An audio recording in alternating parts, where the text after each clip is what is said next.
15 फरवरी को फिर हमला, गाजा में बची मौत की घंटी।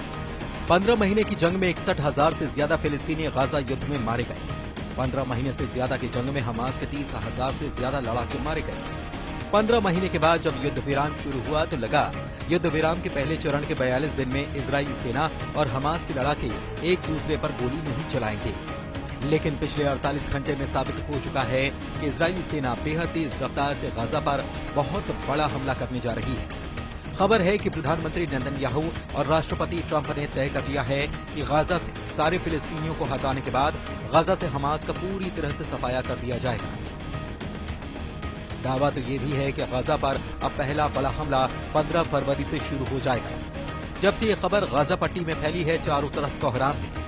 इधर नेतन्याहू ने साफ कर दिया है कि हमें हमास पर रत्ती भर भरोसा नहीं। हमास बंदियों को रिहा करने में देरी कर रहा है, युद्ध विराम की शर्तें तोड़ता जा रहा है। और इस बीच इजराइल के रक्षा मंत्री इजराइल काट्स ने हमास को दो टूक कह दिया है कि अगर हमास ने शनिवार तक इजरायली बंधकों को रिहा नहीं किया तो उन पर सारा कहर टूट पड़ेगा। जैसा कि अमेरिकी राष्ट्रपति ट्रंप ने कसम खाई है कि अगर हमास ने बंधकों को जल्द रिहा नहीं किया तो संपूर्ण युद्ध विराम समझौता ही खत्म हो जाएगा। अगर हमास ने बंधकों की रिहाई रोक दी तो कोई समझौता नहीं होगा और युद्ध होगा। फिलिस्तीनियों को बसाए अरब देश, ट्रंप के गाजा प्लान से मच गया कोहराम। इधर राष्ट्रपति ट्रंप ने भी गाजा में मोर्चा खोल दिया है।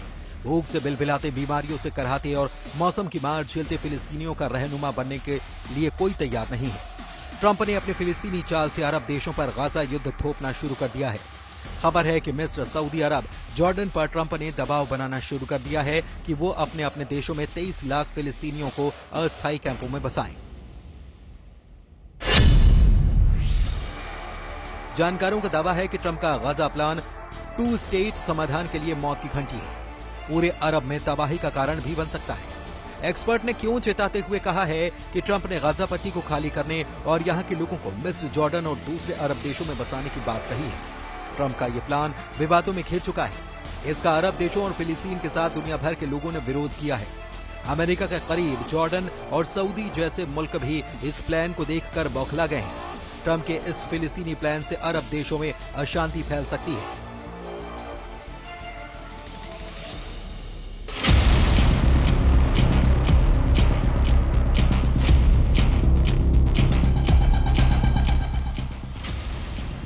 एक्सपर्ट्स का मानना है कि ट्रंप ने भले प्लान पेश कर दिया हो, लेकिन इस पर आगे बढ़ना लगभग असंभव होगा। गाजा में 23 लाख से ज्यादा लोग हैं। इनमें कई हजार हमास, EIJ और दूसरे सशस्त्र समूहों के सदस्य हैं।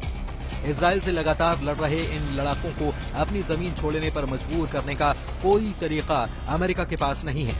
अमेरिका अगर फिलिस्तीनियों को गाजा से जबरन हटाने का प्रयास करेगा तो विद्रोह भड़कना तय है, और इससे निपटना कितना मुश्किल होगा उसे वो अफगानिस्तान में देख चुका है।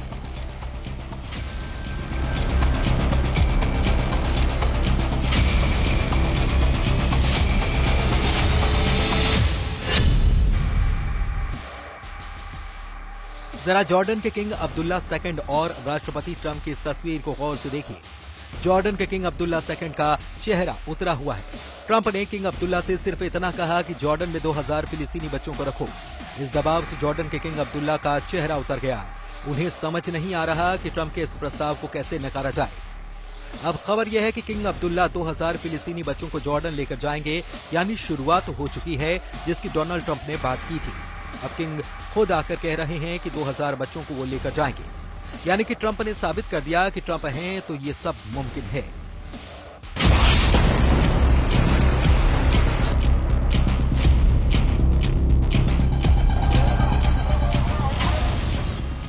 अगर जंग के लिहाज से देखा जाए तो इजराइल ने गाजा के एक बड़े इलाके पर पूरी तरह से कंट्रोल कर लिया है। गाजा के जबालिया, रफा, खान यूनुस, गाजा शहर, पूर्वी गाजा और दक्षिण गाजा के हालात देखकर किसी को भी अंदाजा हो जाएगा कि गाजा को पुराना गाजा बनाने में कम से कम 30 साल लगेंगे। जरा युद्ध विराम के बाद गाजा में हालात क्या हैं, ये भी देखिए। गाजा जंग में 61,700 से अधिक फिलिस्तीनी मारे गए। 61,700 से ज्यादा फिलिस्तीनियों में 17,400 से अधिक बच्चे हैं, जबकि हमास की 24 बटालियन में शामिल 30,000 लड़ाके 15 महीने की जंग में मारे गए हैं। गाजा में घरों का मलबा है, मलबे के नीचे इंसानों की हड्डियां भरी पड़ी हैं। एक रिपोर्ट में दावा किया गया है कि लगभग 10,000 से ज्यादा लाशें गाजा में दबी पड़ी हैं। गाजा में 15 महीने के बाद लागू हुए युद्ध विराम के बाद लोग अपने घरों को लौट रहे हैं, जो इजराइल की बमबारी की वजह से शिविरों में रहने के लिए मजबूर थे। गाजा के लोगों में महीनों बाद वापस अपने घरों को लौटने की खुशी है, लेकिन तबाही का मंजर उनको हताशा में डुबो रहा है। गाजा वासियों का अब वहां सिर्फ मलबे का ढेर दिखाई देता है, जहां कभी उनके मकान, दुकान, स्कूल और पार्क हुआ करते थे।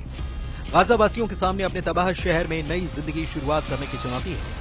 मानवीय मामलों के संयुक्त राष्ट्र के कार्यालय की रिपोर्ट कहती है कि गाजा पट्टी में युद्ध के चलते 4,36,000 से ज्यादा इमारतें बमबारी में पूरी तरह तबाह हो गईं और 2,76,000 इमारतों को नुकसान हुआ।